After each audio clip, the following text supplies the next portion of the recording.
This is the story Just Dessert, and this is the first choice that you have for which one you can use for the plotline. She lowered the knife, and it grew even brighter. The woman squeezed her eyes into narrow slits against the blossom of radiant yellow light fast escaping from the confines of the pumpkin's shell, which not 2 minutes before had sat so innocently on her butcher-block table. She gasped, then stood erect and soundless, with one fist clenched under her chin, while the other still clasped the carving knife that she held in front of her in a position ready to strike.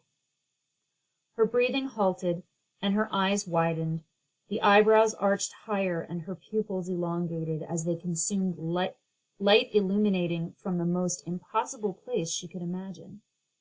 Then suddenly it came back to her in a flash, rolling through her befuddled mind like a tsunami, racing to meet its mark. Relaxing, she put the knife down. On tiptoe, she nosed up to the incandescent autumnal mystery stationed in the middle of her tidy kitchen. Her brows knit together, and it was obvious that she was not pleased. She stood a little taller and looked a little meaner. The woman spoke, and as she did, she circled the room, punctuating the air with wild gesticulations of her hands, as if she were consorting with the walls and cabinets. "So I married the prince, and a few centuries later, look where it got me. I forfeited one life of drudgery for another. Too bad you didn't carry a crystal ball instead of a magic wand. Then at least I'd have known what was coming." She grimaced, then mustered up the rest of what she wanted to say. "He left me for a mermaid, some little red-headed tart, and now he lives under the sea somewhere south of Miami. I hope they both get eaten by sharks." Her voice, clear and distinct, bounced off the formica and linoleum filling up the room. She pouted and stamped her foot and continued. "My own name is a household word, yet I never got to keep 1 red cent for the use of it. Just yesterday I saw my name going past me at 30 miles an hour on an advertisement for the Cinderella Cleaning Company. It was pasted on the Metro North bus, of all things. Ugh, how wretched." She tossed her unkempt hair off her shoulders and blew the bangs out of her eyes. She had worked herself up and was prepared for battle. Standing with her arms akimbo, her eyes darted into corners and crevices, searching for an unseen foe. The woman went to the window above the kitchen sink and opened it up with one quick fluid movement. She pivoted around and marched back to her butcher-block table, grasping the beaming gourd on its sides, ready to do business. Then all at once, like a 4th of July sparkler taking its last breath, the light sizzled out. The woman let go of the pumpkin and set it down. Her shoulders slumped, and she began feeling a bit ripped off. Anger had dictated she throw the thing right out of her kitchen window, yet now she just felt a little sad for it.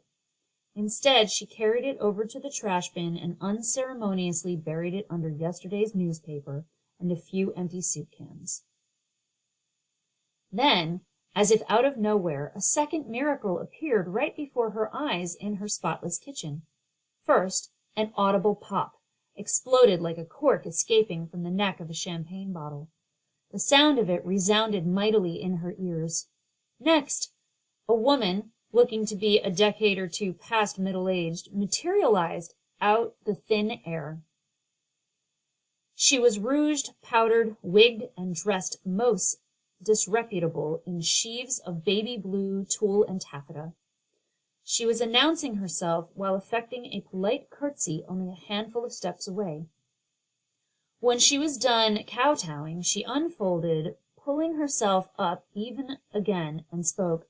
"Darling," she drawled. "What, you don't recognize your own fairy godmother?" Between the satin-clad digits of her gloved left hand, the self-proclaimed guardian spirit flourished a silver wand like a magician and toyed with it. Lifting her chin up and making eye contact, she baited the other woman to reciprocate a greeting. Their eyes engaged, deadlocked. They waged on like this a few beats till the aged madam gave in, ending the standoff. Letting out a giggle that sounded like the tinkling of bells fluttering her eyelashes, she admonished, "You're a hot mess, to say the least. Come now, let's go check a few mousetraps and see what you have about in your garden." It is high time you got fixed up and went out for a spell." Both women stood directly in front of each other, the taller, younger of the two sizing the shorter, older one up, with about as much trust as one might give a convicted bank robber. It took a cool minute before the younger woman relented, letting out one long breath.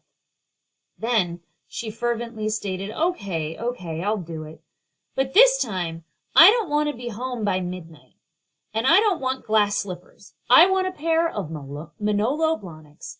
Also, I don't need to catch another prince. Leave the fairy tales to the movie producers. I need to be independently wealthy. I'm a modern woman, after all.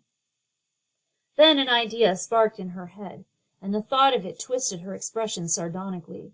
Clearing it away, she said in a voice most contrite, "I can use a vacation, too. I've been thinking about a deep-sea fishing excursion." The old woman let out a whoop of a laugh and clapped her hands, and with great gusto replied, "Oh, no, dearie. You're going to have to figure out a more humane way to give your prince his just desert. Besides, you know what they say. The best revenge is living well. Come now, let's go. Your happily ever after is waiting for you." The end.